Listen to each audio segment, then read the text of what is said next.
Ahora les daré a conocer a los expositores de la presentación de hoy. Primeramente está Denise Alvear, es terapeuta ocupacional de la Universidad de Playa Ancha. Es especialista en autismo, atención temprana y control de esfínter, certificada en integración sensorial, cursos 1, 2, 3 y 4, certificada en diseño universal de aprendizajes y el modelo Denver y Jasper de atención temprana.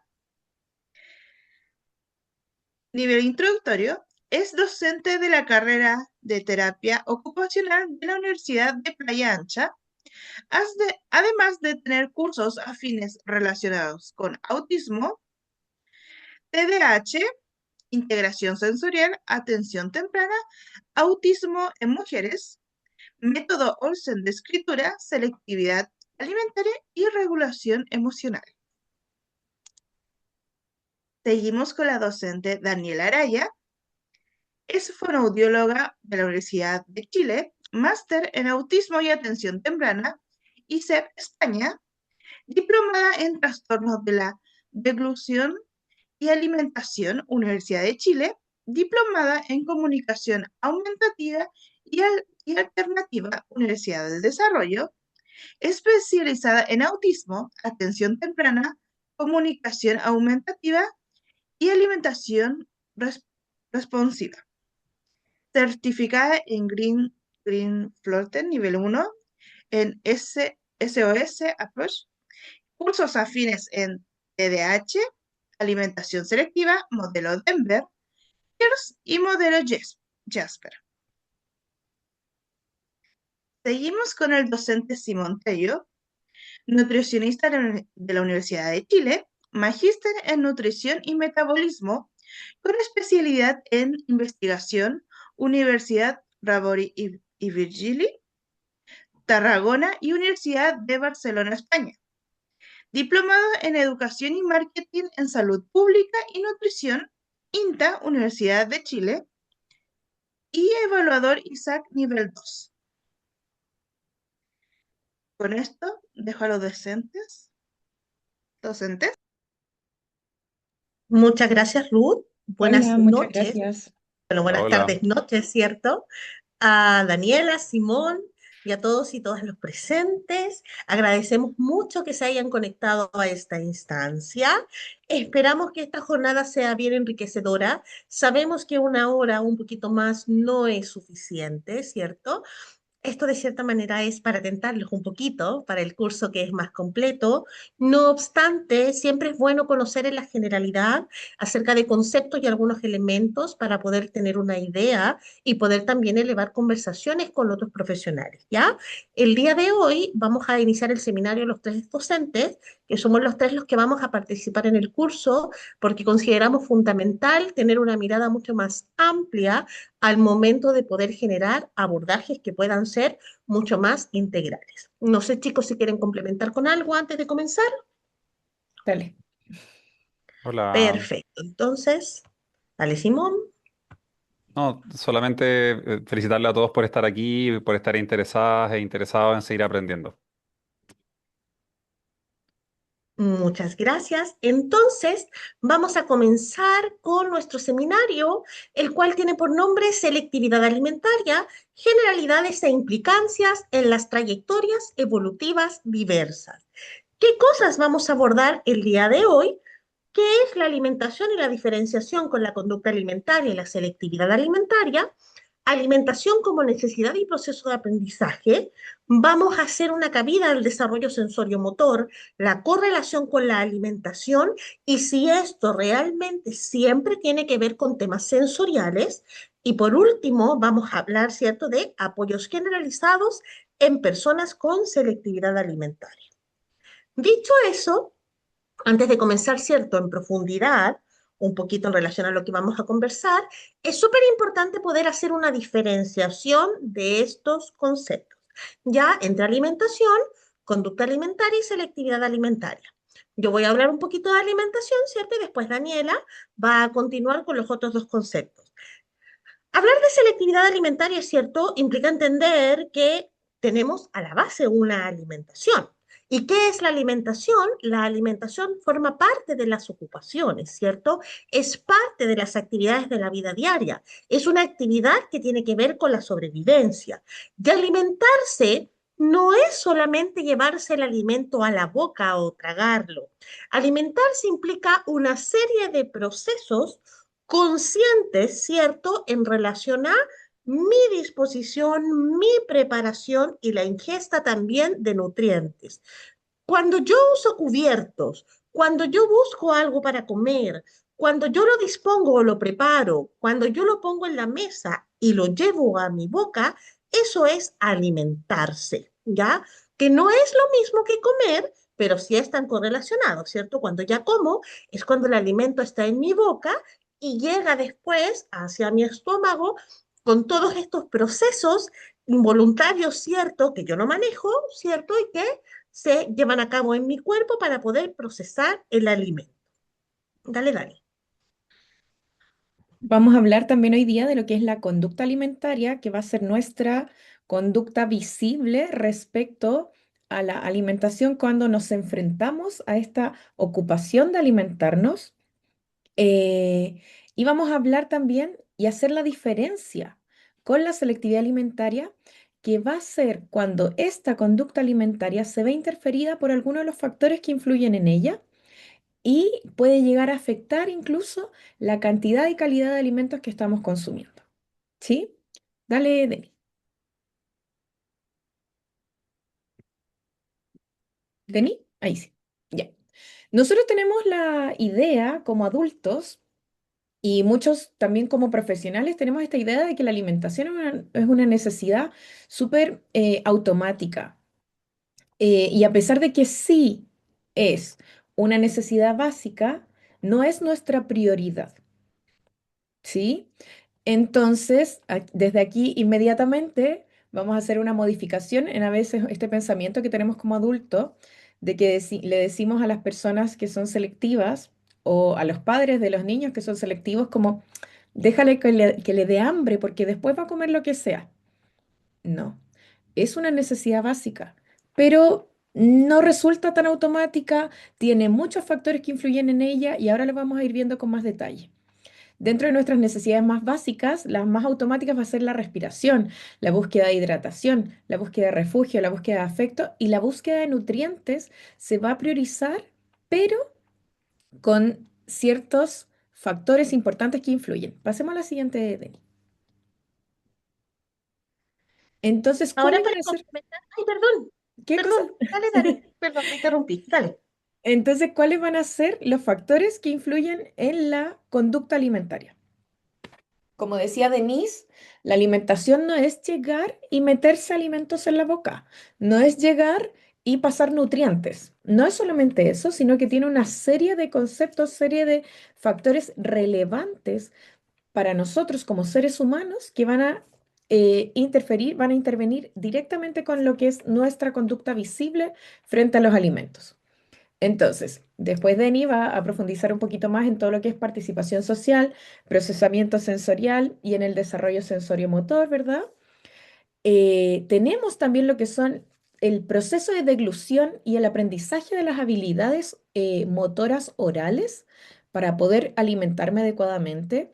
Influye en mi emocionalidad y yo creo que esto es algo que todos nosotros como adultos podemos hacer un pequeño recordatorio de cuando nosotros hemos estado tristes o cuando hemos querido celebrar algo, lo vamos a asociar inmediatamente con algún alimento en particular, ¿cierto? Va a influir también el reconocimiento y el control del apetito, el si reconozco cuando tengo hambre o no, el si mi cerebro está dando la orden en los momentos adecuados para que yo pueda generar estas ganas de alimentarme. La cognición se refiere a lo que yo sé respecto a la alimentación, este aprendizaje que están haciendo muchos niños en el colegio de la comida saludable, la comida no saludable, de que debemos priorizar el consumo de frutas y verduras. Ese conocimiento que tenemos nosotros influye también en cómo nos vamos a comportar frente a los alimentos, ¿verdad? El cómo nos nutrimos y nos hidratamos también va a influir directamente Y también Denny va a hablar un poquito de lo que, cómo la independencia y la autonomía, por ejemplo, lo que decía ella del uso de los cubiertos, cómo va a intervenir directamente en la forma en que yo me comporto frente a los alimentos. Si yo me encuentro a un alimento nuevo y no sé si lo tengo que cortar con cuchillo o se puede cortar solo con la cuchara, va a entorpecer mi proceso de alimentación, ¿verdad? Y voy a mostrar hacia el resto una conducta alimentaria como media torpe en este, no sé, en esta cena más social. Pasemos a la siguiente, Dani, y así parto yo con las habilidades oromotoras.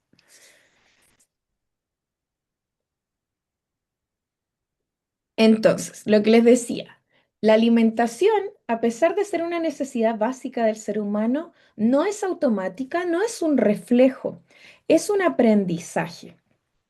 Eh, y dentro de estos factores que influyen en la conducta alimentaria, vamos a encontrar las habilidades orales eh, en este proceso de alimentación. Por ejemplo, cuando los bebés, muy bebés, van a tomar leche del pecho materno, si el pecho toca alrededor de su boca, el bebé va a buscar, ¿cierto? El pezón, o si lo hacen con la mamadera, también busca. Ese reflejo es automático, pero eso no nos va a permitir alimentarnos de cualquier cosa, ¿verdad? Si a este niño a los 6 años le ponen un fideo acá, no lo va a buscar. Entonces, tenemos cosas que son más automáticas, el reflejo búsqueda, el reflejo de succión, que nos permite alimentarnos primariamente durante la lactancia materna. La coordinación entre la succión y tragar, ¿cierto? Que nos permite alimentarnos sin atorarnos en los primeros procesos de alimentación. El reflejo de tos, que nos va a proteger de cualquier alimento o cualquier elemento que pase a nuestra vía respiratoria. El reflejo de arcada, que también nos va a proteger, ¿cierto? Y el reflejo de protrusión, que también es de protección, este reflejo de los bebés cuando empiezan a comer, que ustedes le ponen la cucharada de comida y ellos le van a botar con la lengua, ese reflejo. Entonces, nosotros nacemos con una disposición a nivel neurológico para alimentarnos. Pero eso no nos permite comernos la hamburguesa con queso que queremos comernos, ¿verdad? Sino que a medida que vamos creciendo tenemos que ir desarrollando esta masticación. Y a medida que el niño va creciendo, a través de otros reflejos que se llaman facilitadores, como el reflejo mordida, cuando usted a un bebé con el dedito le aprieta la encía, el bebé va a morder, ¿cierto? El reflejo mordida y el reflejo de lateralización de la lengua, que es cuando tú le tocas un ladito de la lengua al bebé, él va a acercar la lengua hacia ti. Por ejemplo, este bebé que está en la pantalla, que se está echando un alimento a la boca, la lengua automáticamente se va a acercar a ese lado. Y nosotros como adultos también lo tenemos, solamente tenemos que pensar en cuando vamos al dentista, ¿cierto? Y te ponen esa cosa de succión, o te dicen, no toque aquí, ¿y qué hace uno con la lengua? Va, ¿cierto? Va hacia el lugar donde te pusiera el algodón o te pusiera el tubo de succión, porque está ese reflejo, pero obviamente no es tan fuerte como en los bebés. Y estos dos reflejos nos van a ayudar a desarrollar lo que es la masticación que es tan importante para nuestra alimentación adulta, no es automática, sino que yo tengo que aprenderla llegando a un punto de una masticación que es por los dos lados, por ambos lados de la boca, alterno un lado con otro. Y el movimiento no es solamente arriba y abajo, sino que mi mandíbula rota un poquito, haciendo un movimiento como de mortero con las muelas. Entonces así estoy completamente segura de que la comida se molió completamente. Además tengo que aprender a mantener la comida en la boca, ¿cierto? Ya no la puedo escupir, ya no la puedo botar como los bebés. Y eso depende de toda mi musculatura de los labios.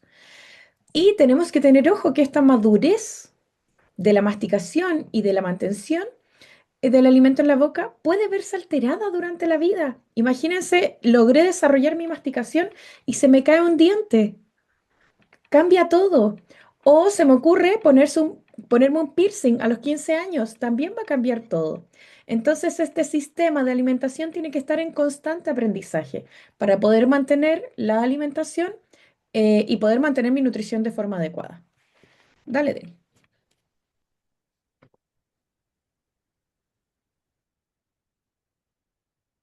Entonces, siguiendo el hilo de lo que fue comentando Dani, ¿cierto? En relación a elementos que impactan en la conducta alimentaria o en la alimentación de las personas, ¿cierto?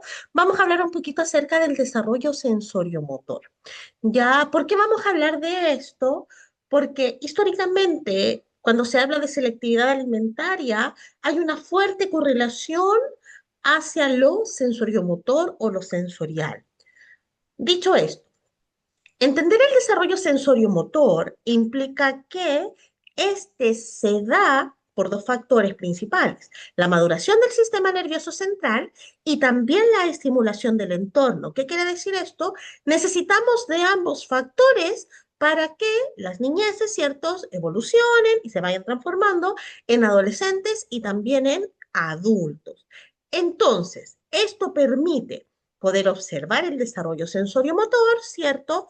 Poder propiciar la participación y el desempeño ocupacional de la manera más independiente y más autónoma posible. ¿Qué es esto? Pensemos que el alimentarse forma parte de una actividad significativa cotidiana. La participación ocupacional o la participación tiene que ver con esta actividad realizada en un contexto específico, ¿ya? Actividad, ocupación y persona en un contexto. Pero por otro lado, el desempeño son las habilidades que me permiten ocuparme. Llevémoslo, por ejemplo, a la alimentación, ¿cierto? Dani explicó habilidades soromotoras, vamos a tener también habilidades cognitivas, sensoriales, emocionales y así consecutivamente. Y en paralelo a esto, en el proceso de la niñez, ¿cierto? Nos vamos a encontrar con un tránsito y un cambio, sobre todo en la infancia más temprano, en la primera infancia, que tiene que ver con el cambio de juego, donde pasamos a un juego, desde un juego más sensoriomotor, de mucha exploración, a un juego simbólico. Ahora, ¿qué tiene que ver todo esto con la alimentación, cierto? Al generar habilidades del desarrollo, ¿cierto? Desde la maduración del cerebro y la estimulación y el acompañamiento del entorno, puedo generar una participación en las actividades cotidianas que sea mucho más efectiva, que no se nutre solamente de las habilidades, sino también desde cómo el adulto, cómo el entorno me acompaña y me modela, ¿cierto? ¿Y cómo se incorporan los principales aprendizajes en la niñez? A través del juego. Por tanto, a través de la exploración en el juego, podemos explorar, valga la redundancia, diferentes tipos de estímulos sensoriales para después generar representaciones a través del juego, ¿cierto? Como por ejemplo, una representación de comida, donde en los simbolismos vamos a representar, vamos a imitar y vamos a generar instancias de ficción. ¿Por qué esto es tan importante? Porque son herramientas que nos permiten poder incentivar, acompañar y motivar a la exploración de diferentes tipos de cosas. Eso no necesariamente quiere decir que se van a llevar todo a la boca, pero nos da un contexto lúdico y mucho más respetuoso.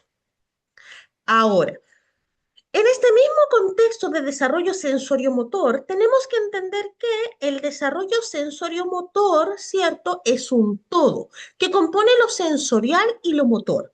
¿Por qué es importante hablar de esto? Porque asociamos sensorialidad como si fuera solamente auditivo y táctil, o sensorialidad como si estuviera solamente relacionado a las personas autistas, cuando en la realidad todas las personas procesamos información sensorial.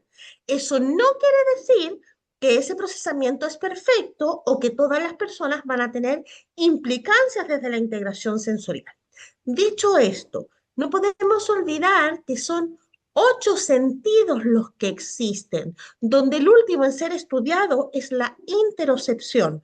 Por tanto, la selectividad alimentaria puede estar a la base de diferentes sentidos, pero si retornamos a la conducta alimentaria, nos damos cuenta que hay diferentes tipos de factores que impactan en la conducta alimentaria, los que a su vez también pueden generar un impacto o estar correlacionados con la selectividad. ¿Por qué es tan importante esto? Porque cuando proyectamos, por ejemplo, los procesos evaluativos y de intervención, no podemos solamente centrarnos en lo sensorial, porque pueden existir otros factores, ya sea sensoriales o no sensoriales, que pueden estar impactando en la alimentación, ¿ya? Por eso es súper importante el visibilizar en profundidad y el tener una mirada mucho más compartida de diferentes tipos de profesionales.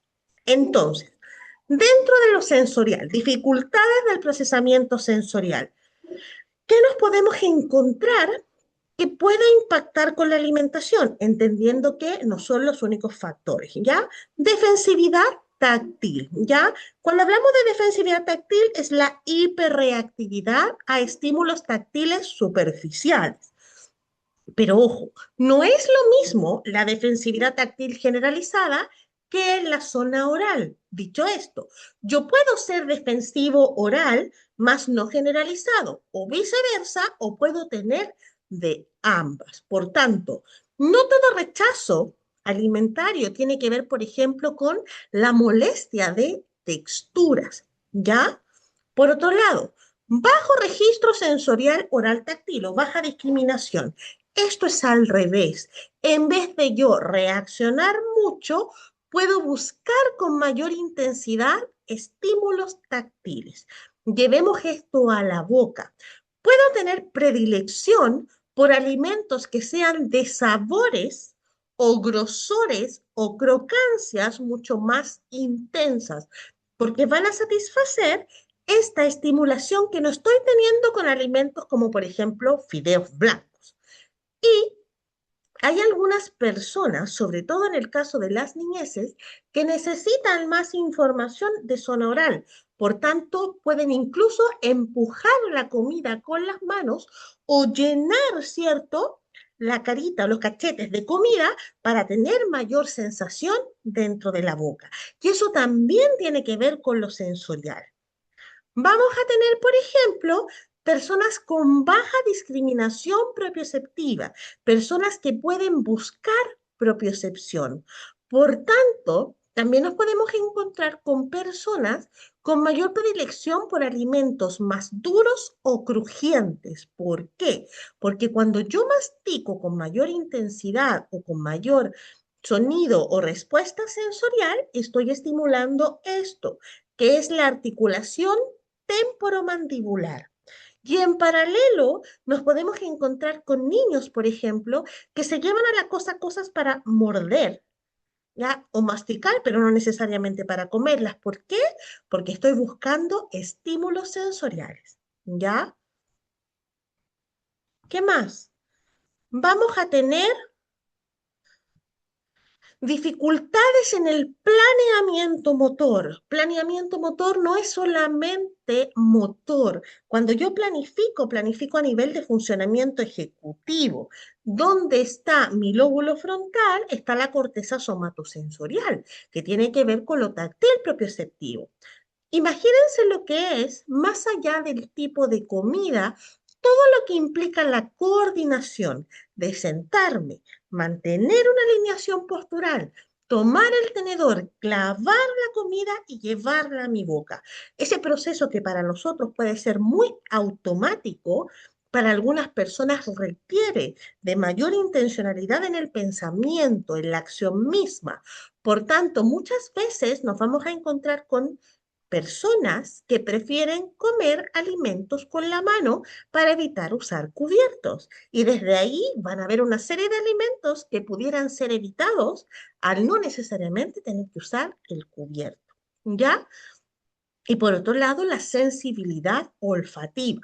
Pensemos que el estímulo olfativo, los olores, suben directamente al sistema nervioso central. Por tanto, un olor que recepciono como negativo o como desagradable va a generar que a su vez no me quiera llevar alimentos a la boca, ¿ya? Estos son algunos de los ejemplos que nos podemos encontrar en relación con la implicancia en la alimentación, que no siempre van a estar porque sabemos que pueden haber otras causas. Entonces, hablar de sensorialidad y genera que se va a impactar la participación ocupacional. Mi proceso de alimentación, de comer o la preparación de esto se va a ver impactado. Segundo, lo sensorial no siempre va a impactar en la alimentación. Hay una serie de actividades en las que participan las personas. Pueden existir otras causas para la selectividad alimentaria y no siempre está asociada al autismo, ¿ya? Existen otras condiciones neurodivergentes donde también se puede evidenciar selectividad alimentaria, así como también se puede dar por sí misma sin correlación de otra condición. Muchas gracias, Denis. Y bueno, continuando con lo que acaba de exponer Denis, vamos a enfocarnos brevemente en un aspecto de la alimentación y de toda la experiencia de alimentación que tiene que ver también con el efecto que tiene ella en el cuerpo de las personas, ¿cierto? Todos sabemos que durante la infancia, dame la siguiente, por favor. Todos sabemos que durante la infancia el objetivo de las familias, de todos los padres, madres, tutores que estén preocupados de la infancia, es que niños, niñas crezcan lo mejor posible, ¿cierto? Es decir, que esta alimentación que estamos recibiendo tenga el efecto deseado, haciendo que los niños y niñas sean felices, que crezcan fuertes, que tengan la energía para jugar al ritmo junto con todos sus compañeros en el jardín, en las casas, sus primos, familia, y que eso les permita seguir desarrollándose de forma a la par y por supuesto no sentirse ni marginados ni estresados en entornos sociales, ¿cierto? Por eso es tan importante que podamos respetar y validar la experiencia de alimentación de niños, niñas, adolescentes, también adultos, y que podamos lograr estas personas íntegras, ¿ya? Uno de los aspectos que está relacionado con la alimentación, gracias, Denis, tiene que ver con el estado nutricional. Ya, esta presentación está centrada en Chile. Entiendo que existen personas de otros países conectados. Aquí vi algunos mensajitos desde México, Colombia, a quienes mando saludos. Pero específicamente en Chile vivimos una realidad que está asociada a malnutrición por exceso. En esta diapositiva, que fue levantada por Junaed en el año, con los datos del 2025, vemos que más de la mitad de toda la población infanto-juvenil en Chile presenta malnutrición por exceso, obesidad y sobrepeso. Ya, solo el 42,8% presenta un estado nutricional normal y cuando hablamos del diagnóstico de obesidad, vemos que el 18,4% de los niños y niñas presentan sobrepeso, perdón, obesidad como tal, y un 6,4% presenta obesidad severa, es decir, un cuadro que efectivamente hace que los niños y las niñas se cansen mucho más, que les cueste movilizarse, que además eh, lleva a un círculo vicioso en donde los niños tienen menos nivel de actividad física y eso conduce a que se alejen de ciertas actividades y además aumenta más la ganancia de peso. Y ahora, ¿creen ustedes que el presentar selectividad alimentaria pueda llevar también a que haya malnutrición por exceso? ¿Qué creen ustedes que están aquí conectados? Veamos la siguiente. Este estudio presentó el análisis de un grupo de personas que tienen selectividad alimentaria y que además están que fueron clasificados según si tenían alguna enfermedad o no, o bien si presentaban espectro autista. ¿Ya? Primero fueron clasificados por selectividad alimentaria y esa fue la selección que se hizo en este estudio. Y luego se separaron, ya reitero, entre los que presentaban autismo y los que presentaban otro tipo de problemas de salud o derechamente estaban también saludables, pero eran selectivos. Y también habían algún grupo dedicado a niños y niñas que tenían déficit atencional con hiperactividad.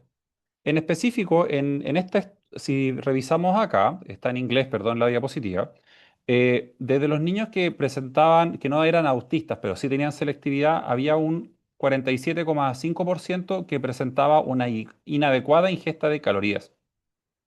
En el caso de población del espectro autista, un 20,3% consumía calorías inadecuadas para lo que necesitaba.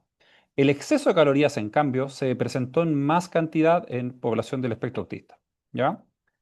La adecuada ingesta de micronutrientes que sabemos que son esenciales para poder desarrollar, por ejemplo, la salud visual, el sistema nervioso, que permite el desarrollo de la osificación de forma adecuada, se presentó alterado en ambos grupos, pero de forma más marcada en población del espectro autista, con un p-value significativo.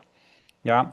Sin alteración en el crecimiento, pero con una inadecuada o insuficiente ingesta de calorías, fue significativo en ambos grupos, haya o no haya autismo. Por tanto, es la selectividad el factor que está vinculando estos resultados acá. ¿Ya? Y luego destaca, ¿cierto?, que hay una mayor fuente de alimentación originaria de lácteos, de la leche, ¿cierto? Especialmente en niños del espectro autista. Sin embargo, lo que tenemos que reflexionar de esta gráfica, que por supuesto vamos a ahondar mucho más en el curso, busca entender que, claro, el tener selectividad lleva a que hay cambios en la alimentación y que los nutrientes se cubren de forma diferente, no siempre de forma adecuada, y que eso puede tener un impacto en la salud de las poblaciones. Siguiente. Para poder complementar toda la comprensión de la alimentación en las poblaciones, nosotros también tenemos que entender cómo se traduce esto en el desarrollo infanto-juvenil, conocer el estado nutricional, saber, ¿cierto?, cómo es el crecimiento, supervisar mes a mes o cada cierto periodo cuáles son el desarrollo de los niños y las niñas y por supuesto en la población adulta. En general, por ejemplo, en Chile se realiza una supervisión del programa de salud de la infancia donde los primeros 6 meses hace un seguimiento mensual. Desde los 6 meses saltamos a los 8 meses y de los 8 meses nos saltamos hasta los 12 meses. Y luego de eso tenemos controles cada 6 meses. Y después, justamente después del año, cuando ya llegamos a los 2 años, donde se manifiestan ciertas características de la alimentación que va modificándose más todavía, puede haber cambios en el estado nutricional. Y el problema que se presenta acá es que hay mucho espacio entre los controles. Por tanto, en ese año, desde los 2 años hasta los 3 años, puede haber cambios en el estado nutricional. ¿Ya? Y aquí es donde las familias tienen que estar muy atentas, pero también todos los profesionales que están involucrados en el seguimiento y acompañamiento de niños y niñas. Por ejemplo, si estamos en terapia ocupacional o si estamos en fonoaudiología o por ejemplo estamos con una educadora de párvulo, es importante que cada profesional se preocupe de saber en qué estado está la persona, si es que hay desviaciones de un estado nutricional normal para favorecer un adecuado crecimiento. ¿Ya? Y eso es importante acompañar, asesorar a las familias, pero también que las familias sepan a dónde acudir, dónde buscar respuestas y dónde poder resolver sus problemas. ¿Ya? Siguiente. Para eso existe la herramienta, que para que todos puedan saber, existen distintos métodos para saber cuál es el estado nutricional, ¿cierto? Que sería a través de las mediciones. Derechamente, por ejemplo, a la izquierda vemos cómo se hace la evaluación del estado nutricional en un lactante. Luego tenemos imágenes que son extraídas de la orientación técnica de supervisión de la infancia, donde se está haciendo la medición de estatura. ¿Ya? Hay un proceso técnico que tiene que hacer la persona que evalúa. No es solamente llegar y subir a un niño o una niña al tallímetro, ¿cierto? Hay que hacerlo bien. Y por supuesto existen otros métodos que nos pueden servir, como medir pliegues, porcentajes de grasa o derechamente medir la densidad ósea, que es lo que se está viendo en la imagen de abajo. Es decir, existen distintos métodos para complementar el estudio y el análisis de cómo se está desarrollando el cuerpo de una persona que tiene algún grado de selectividad. ¿Ya? Siguiente, por favor. Entonces, para que todos tengamos clara la información, eh, una cosa, ¿cierto?, es entender cómo es el proceso completo de comprensión, de análisis, de cómo vamos relacionándonos con los alimentos. Y otra cosa es saber si es que esa alimentación está trayendo modificaciones que puedan ser beneficiosas o deletéreas en la salud de las personas, de los niños adultos, ¿ya? Un profesional del área biomédica, especialmente nutricionista o nutriólogo, debería ser capaz de analizar la historia clínica, datos socioeconómicos, ¿cierto? Conocer bien a la familia, complementar con la historia dietética, la encuesta alimentaria completa, solicitar exámenes antropométricos o medición de composición corporal y también exámenes biomédicos, bioquímicos. Hay muchos casos en donde comorbilidades o enfermedades que no son derechamente relacionadas con la alimentación impactan al estado nutricional y hacen que nuestros niños no tengan un estado nutricional adecuado, pero que no depende de lo que los padres hacen, sino que depende de alguna enfermedad. Y es importante que nosotros tengamos un ojo lo más amplio posible para poder entender esta situación. Bien, creo que esta es la última.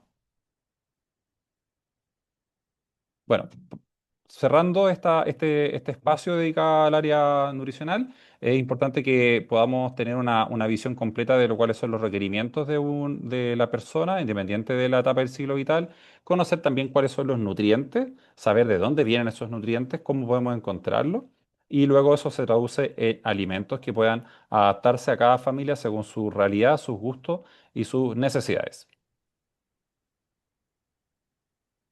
Y ya estaría. Ya aquí van a encontrar un ejemplo de cómo serían las guías que existen disponibles y que por supuesto al ser tan densa y con tanta información, realmente no siempre se logran entender por nuestra población y es importante que el equipo de salud, el equipo multidisciplinario, traduzca esta información para que llegue a las familias de forma clara y específica respondiendo a lo que necesitamos. ¿Ya?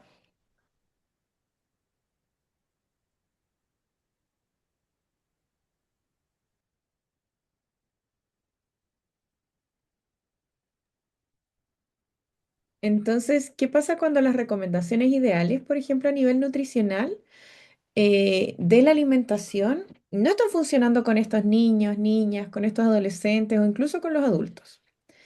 Vamos a ver un desbalance a nivel nutricional, puede ser hacia el déficit o hacia el exceso, como han comentado todos ahí en el chat, ¿cierto?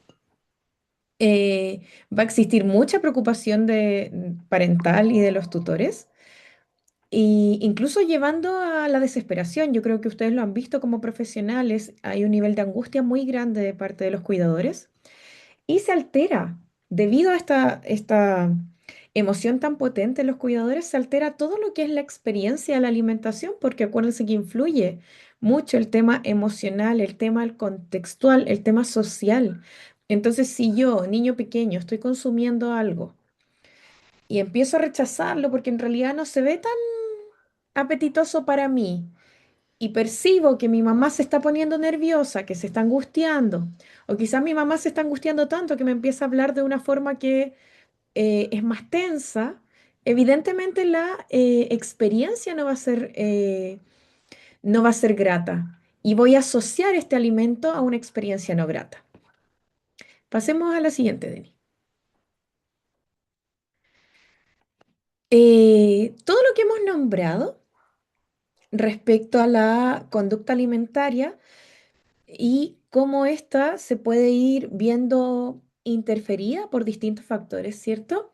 Podemos encontrarlo en personas, en niños, niñas, en adolescentes, en adultos, y como han ido escribiendo en los comentarios, los podemos ver en distintas etapas del ciclo, o sea, lo podemos ver en distintas intensidades. Alguien comentó que su hijo comía muy poquitas cosas, otros comentan que tienen mayor variedad, ¿verdad? Eh, y así, al ver esta variedad como de impacto, podemos comentar también que dentro de la conducta alimentaria selectiva, no solamente lo vamos a encontrar dentro de niños, o sea, dentro del grupo de niños neurodivergentes, como decía Denise, sino que también la podemos observar dentro del desarrollo típico, dentro del desarrollo esperado. ¿Y esto por qué? Como decía Denny, los primeros 2 años a nivel de desarrollo psicomotor es un niño que está explorando, que tiene mucha motivación y de fábrica, por decirlo así, nuestro cerebro viene sin juicios, viene curioso y los estímulos que van primando o nuestros, ¿cómo se llaman? Nuestros sistemas sensoriales que priman en esta exploración va a ser todo lo que es táctil, todo lo que es propioceptivo, lo que me genera presión, por ejemplo, ponerme cosas encima, meterme cosas en la boca para poder morderlas. Y por qué no vamos a agregar que también, evidentemente, si me voy metiendo todos los cubos y todos los juguetes que me encuentro, el sabor también va a estar ahí muy presente, ¿cierto? Pero a los 2 años ocurre un cambio a nivel neurológico, a nivel cognitivo muy grande, ¿cierto? Empieza a aumentar el lenguaje de los niños, empieza a aumentar también el cuestionamiento, sus habilidades cognitivas, el cómo relacionan las cosas dentro de su pensamiento. eh, y a nivel sensorial empieza a importar mucho más la imagen. Entonces pasamos de este cerebro sin prejuicios a un cerebro que va a mirar, analizar como la jefa del diablo viste a la moda, ¿sí? Así como, en realidad esto no se ve tan apetitoso. Y eso lo puedo esperar dentro del desarrollo típico, entre los 2 y los 6 años, ¿ok? Es parte del desarrollo típico la aparición de la neofobia. Y la neofobia no solamente va a ser una desconfianza y temor a los alimentos nuevos, sino que también a todo aquel que parece nuevo.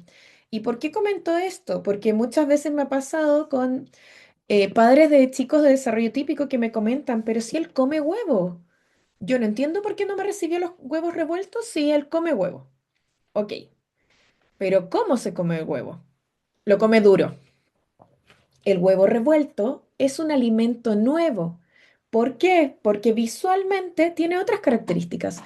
Experiencialmente tiene otras características. Ya no lo puedo tomar con mi manito y comérmelo de esta forma, sino que tengo que usar cubiertos. Es otra experiencia completamente distinta. Y como también leí por ahí por los comentarios, hay una predilección por los alimentos que gustan sin esfuerzo, como por ahí decían los ultraprocesados. ¿Por qué? Porque yo voy a preferir los alimentos que yo puedo predecir. Y eso también, seres humanos, todos los seres humanos, seamos neurodivergentes o no, todos los seres humanos vamos a tener predilección por las cosas que sean predecibles. ¿Ok? Entonces, los alimentos ultraprocesados son mucho más predecibles porque la galleta cracker va a ser igual ahora y va a ser igual en 2 meses.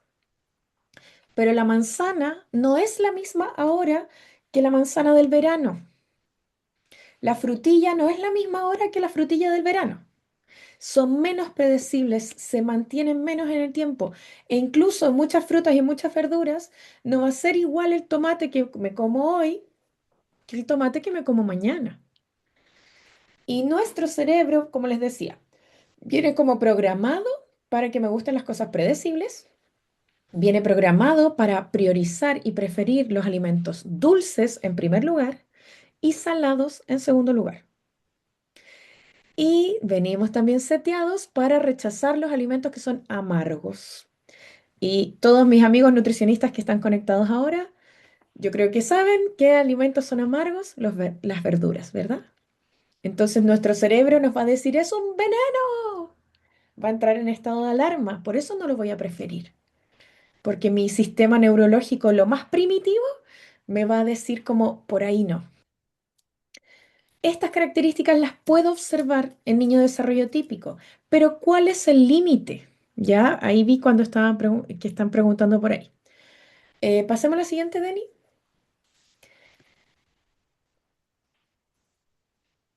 Ahí sí, ya. Vamos a ver primero estrategias generales para esta etapa de la selectividad alimentaria. Les puedo dar como spoiler que el límite entre la selectividad alimentaria y ya considerar un trastorno alimentario por rechazo, como un ARFID, el límite va a ser cuando afecte a nivel nutricional, cuando afecte a nivel social. Ahí están los límites. Si este niño no quiere ir a los almuerzos familiares o ir al almuerzo familiar se transforma en una tortura, porque además, digámoslo, dentro de la comunidad latina, tenemos la costumbre de que toda la familia opina siempre, ¿verdad? Entonces eso aumenta la tensión, aumenta la incomodidad, aumenta esta mala experiencia. ¿Sí? Hay una afectación a nivel social.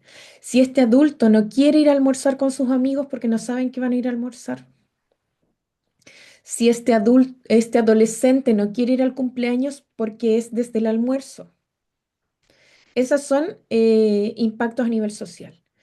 Y el impacto a nivel nutricional, yo creo que quedó un poco más claro en la conversación que tuvieron con Simón, ¿verdad?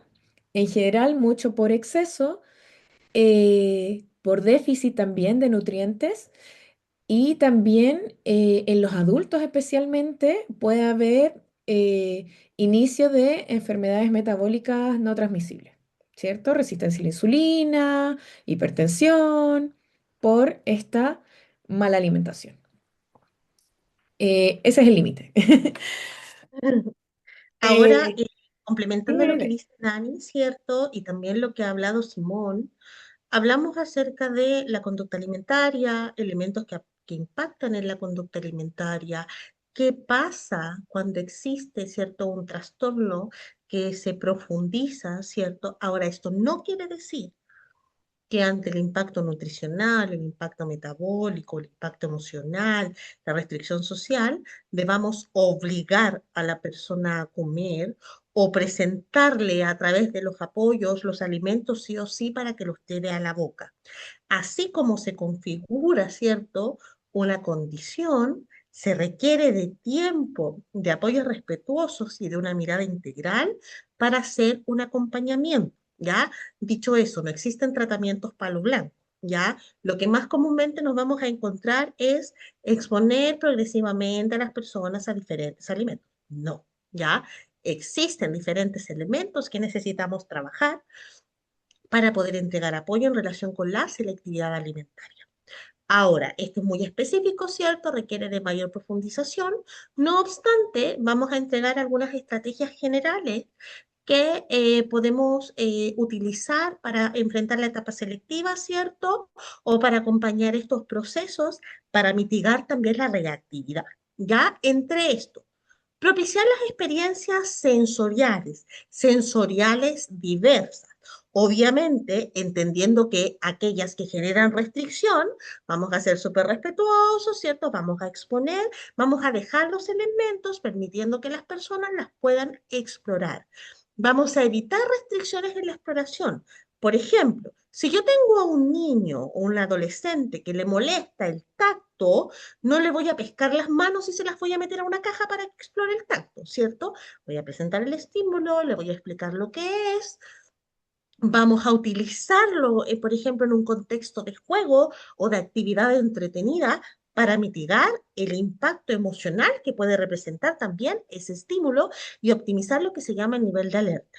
Pero en paralelo a esto, participar de diferentes experiencias sensoriales y no solamente a través del juego, sino en la rutina cotidiana, aromas que puedo explorar, participar a lo mejor en la preparación de alimentos con mi mamá, pueden generar también formas de acercamiento que sean mucho más respetuosas y progresivas. Por otro lado, juego como principal ocupación en la infancia, no solamente juega la infancia, los adolescentes y los adultos también juegan, solo que jugamos de manera diferente, ¿cierto? Nuestra vida nos enmarca totalmente en el juego. Entonces, permitir el juego en diferentes lugares y con diferentes elementos, propiciar la representación con comida de juguete o comidas reales, ¿cierto?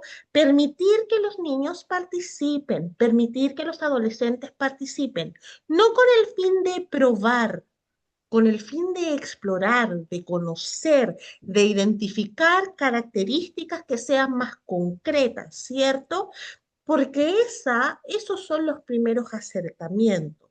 Ahora, si él quiere probar por iniciativa propia, maravilloso, pero no insistir ante esto, ni menos considerar estas actividades como no satisfactorias cuando el fin no es que se lo lleve a la boca. ¿Ya? Pensemos que hay personas que solo con presentarle los alimentos generan rechazo, ¿ya? Incluso sin tocarlos. Entonces, ya que lo toque, que lo huela, que lo mantenga cerca, puede ser incluso un avance importante.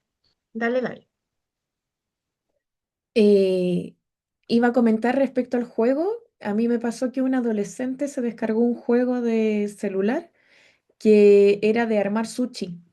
Y así descubrió que había varios ingredientes del sushi que ella sí comía y una de nuestras actividades fue preparar nuestro propio sushi, como en el jueguito. Entonces es súper importante en todas las etapas vitales el mantener este tipo de actividades más lúdicas que te permiten la exploración. Y además lo que decía Deni, hay que recordar que como las estrategias más importantes se resumen en familiarización, que yo conozca lo que, mi objetivo, mi alimento objetivo, yo lo tengo que conocer. No puede ser una cosa que se aparezca de un día a otro en mi plato, ¿ok? Y el modelado, yo tengo que ver al otro comer, cómo se come, cómo lo hace, cómo se muele con los dientes, suena cuando lo muelen. Todas esas cosas tengo que verla.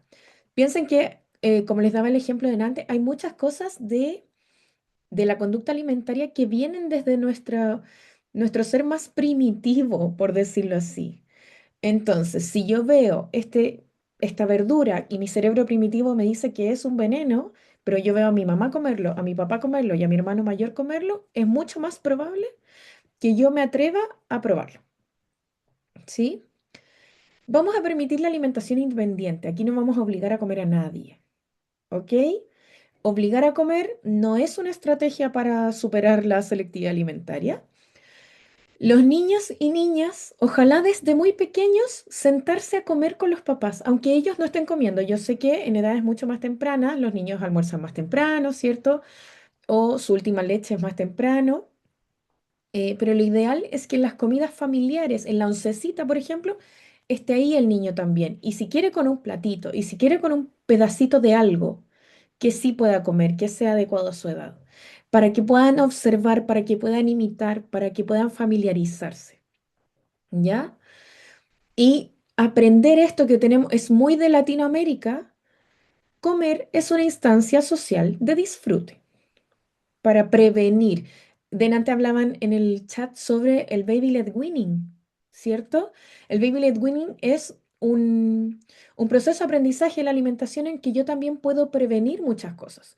No se me va a pasar si el niño viene de fábrica, por decirlo así. Si mi cerebro de fábrica es más sensible a lo táctil, no se me va a pasar con el baby led weaning, ¿ok? Pero sí me va a dar más oportunidades de explorar más alimentos. Los padres, los cuidadores, los hermanos mayores tienen un rol fundamental en el modelado de la interacción con estos alimentos. Y es importante seguir los intereses de la persona. Si este niño ve puros youtubers mexicanos, oye, intentemos comida mexicana. No tienen por qué ser puras preparaciones chilenas. Si esta niña, como la de la foto de abajo, que es la niña que les contaba, está jugando a este jueguito que tú cocinas comida asiática, vamos a un lugar asiático. No tiene ningún problema, no tenemos ningún problema. Especialmente si los padres, si los cuidadores muestran disposición a, sí, yo haría esa preparación. Yo la haría en la casa para intentarlo. Sigamos con la siguiente, no me acuerdo cuántas diapos de estrategias. ¿Cuándo consultar? ¿Ya? ¿Cuándo llegar un poco a nosotros como equipo? ¿Cierto? Tenemos una variedad muy limitada de alimentos. Hay una emocionalidad extrema. Una madre que se angustia, alguien comentó, yo como madre me angustiaba en los tiempos de alimentación de mi hijo o me angustio. La emocionalidad puede ser de los padres o puede ser de los niños, ¿ok? Una emocionalidad extrema, este niño que solo ve algo nuevo y bota el plato, lo empuja, no quiere nada, se siente tenso, es incómodo. Todas esas emociones no deberían estar en estos momentos que permitan a mi cuerpo nutrirse, ¿sí? Cuando hay limitación de la participación social en instancias de alimentación, como les decía, esta familia, porque muchas veces son decisiones de la familia, que deciden no ir al almuerzo familiar, sino que llegan más tarde, para que nadie opine, para que no le digan nada, para que no obliguen al niño a comer, ¿cierto? Y a veces pasa que los mismos chicos, especialmente adolescentes, no van al almuerzo con sus amigos porque le van a decir algo, porque la mamá de la amiga le va a decir algo, y se van a sentir presionados al momento de alimentación. Cuando hay alteración en los parámetros nutricionales de crecimiento o en los hitos de desarrollo. Y esto es súper importante, especialmente en niños pequeños y en los adolescentes.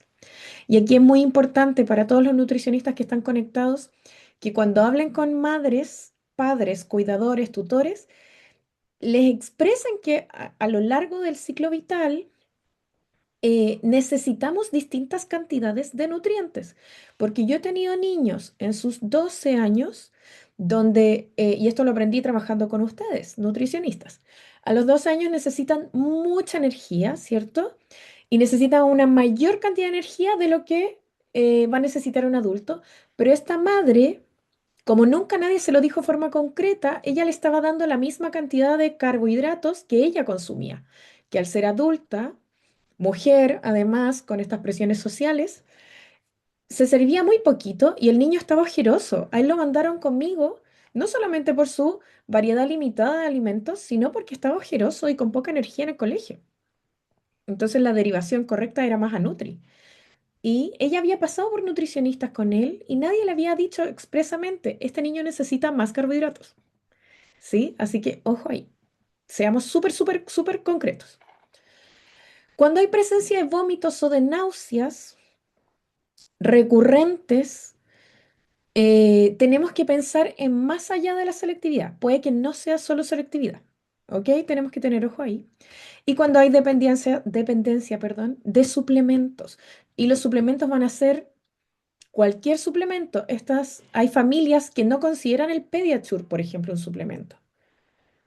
¿Por qué? Porque tiene comercial en la tele. Entonces, ¿cómo va a ser los suplementos si tiene comercial en la tele? Eh, Creo que esta era la última. Pasemos a la siguiente.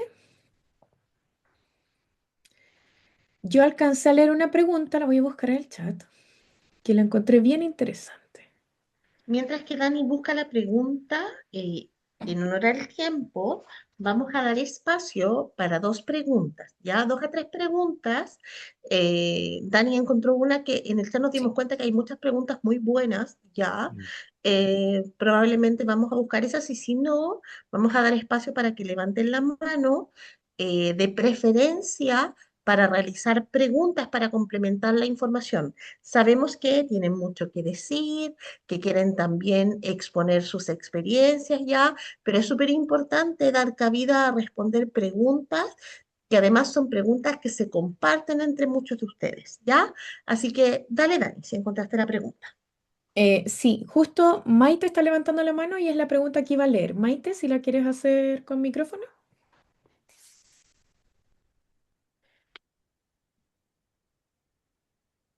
Maite.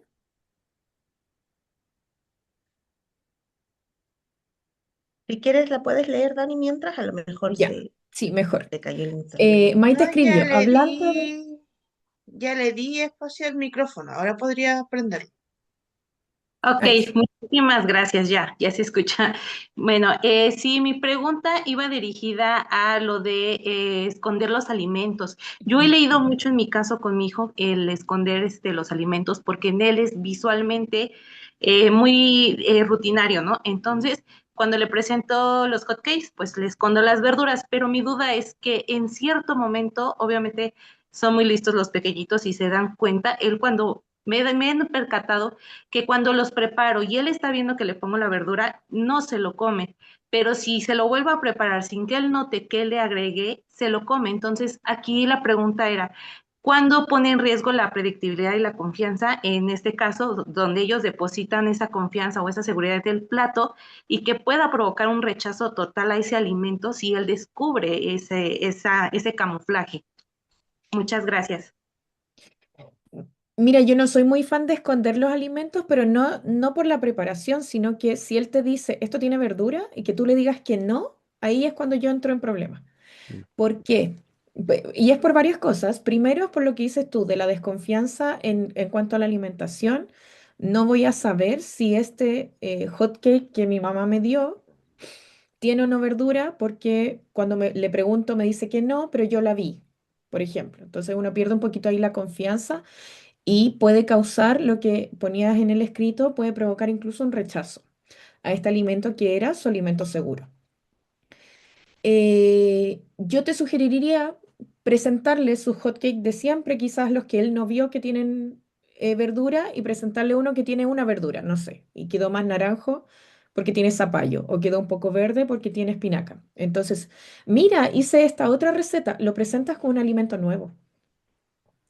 y le muestras que son iguales, y eso sí, va a tocar presentarlo muchas veces, ¿cierto? Que quizás lo acepte en el plato, que quizás lo quiera tocar, que compruebe que se ve, que se siente igual que el otro, y quizás recién ahí se atreva a ponérselo en la boca, ¿sí? Pero si quieres que no pierda esa confianza y romper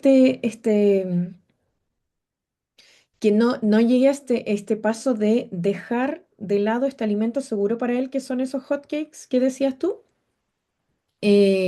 preséntalo como un alimento nuevo, ¿ya? Eh, Junto con eso, alguien más preguntaba sobre lo adornar los alimentos, por ejemplo, las caritas felices o, o hacer monitos.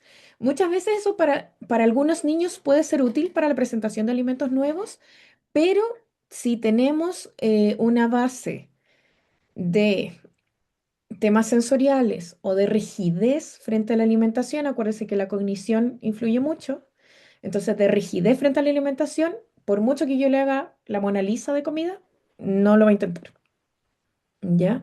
No sé si les ayuda un poquito, Maite, esta idea que te doy de más que nada presentárselo de una forma distinta. Yo quería complementar lo que decía Dani sobre el tema de estas preparaciones hechas por usted que son caseras y que incluyen distintos alimentos. Quería reforzar que nutricionalmente son de muy buena calidad, ¿ya? Pero claro, hay que trabajar en lo que es el proceso de avanzar en la alimentación y a través de la confianza. Pero sí quería felicitarla por hacer ese tipo de estrategias porque evidentemente entre comprar nuggets normales y hacer nuggets caseros en lo cual se expresa que hay una preocupación, intención, aprender de culinaria, de todos modos aportan muchos más micronutrientes, pero el objetivo de este enfoque y del curso en sí mismo es que podamos hacer el proceso de forma respetuosa y avanzar en la confianza.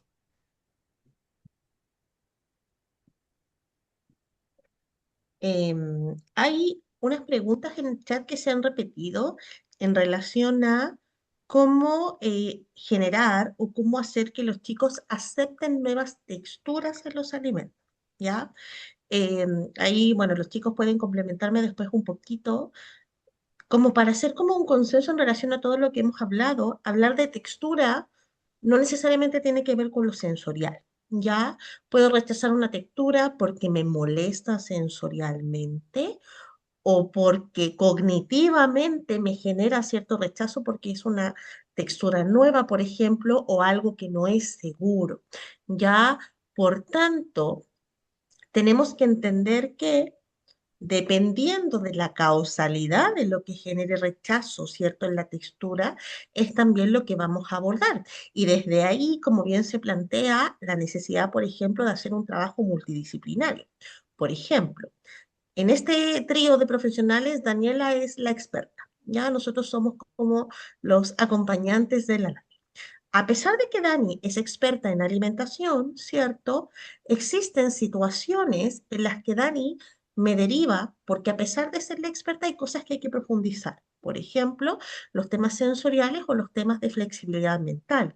Y eso no quiere decir que necesariamente voy a trabajar con alimentos o con elementos relacionados con la comida, porque también son habilidades del desarrollo. La alimentación es un área más de lo que desarrollan las personas.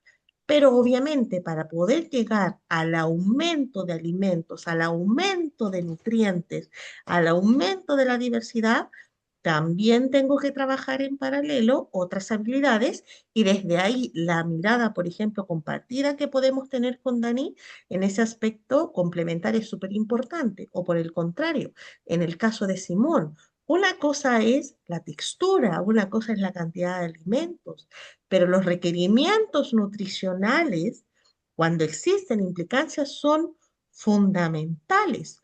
Por tanto, necesitamos resolver aquellas cosas que se necesitan con mayor urgencia, porque en incorporar una nueva textura, un nuevo alimento, probar algo nuevo, eso nos puede llevar mucho tiempo. ¿Ya? Dale, Dani y Simón. Quería acotar aquí, acaban de preguntar si la terapia orofacial puede ayudarnos en la parte sensoriomotora. No necesariamente, aunque no sé si te refieres a lo que yo conozco como terapia orofacial. En general, la terapia orofacial es más que nada para eh, aprendizaje de movimientos específicos orales. Entonces, por ejemplo, yo con una chica trabajé que ella aprendiera a masticar, porque ella no sabía masticar. ¿Por qué no sabía masticar? Porque es hipersensible, táctil, entonces no había incorporado alimentos sólidos porque le generaba mucho rechazo a nivel táctil, le generaba mucho asco y eso hizo que no aprendiera a masticar, ¿cierto? Porque como les dije en el seminario es un aprendizaje. Claro, cuando yo llegué al momento en que ella empezó el aprendizaje motor de la masticación, sí, utilicé terapia orofacial, pero todo el proceso previo fue de aproximación a alimentos nuevos, aproximación de elementos hacia su boca, hacia su cara, ¿sí? Entonces son pasos distintos. Ya, alguien también preguntó como qué se hace cuando hay una reacción exacerbada a nivel sensorial. Y ahí la única respuesta que te podemos decir es que depende. Depende de cada niño, depende de su experiencia, depende de lo que ha vivido, depende de su edad. Mm. Entonces, todo eso es paso a paso. Carolina, quien hace esa terapia, en este caso, como decía Denny, la que hace la terapia de la alimentación soy yo como fonoaudióloga, pero no todos los fonoaudiólogos son especialistas en selectividad. Hay terapeutas especialistas en selectividad.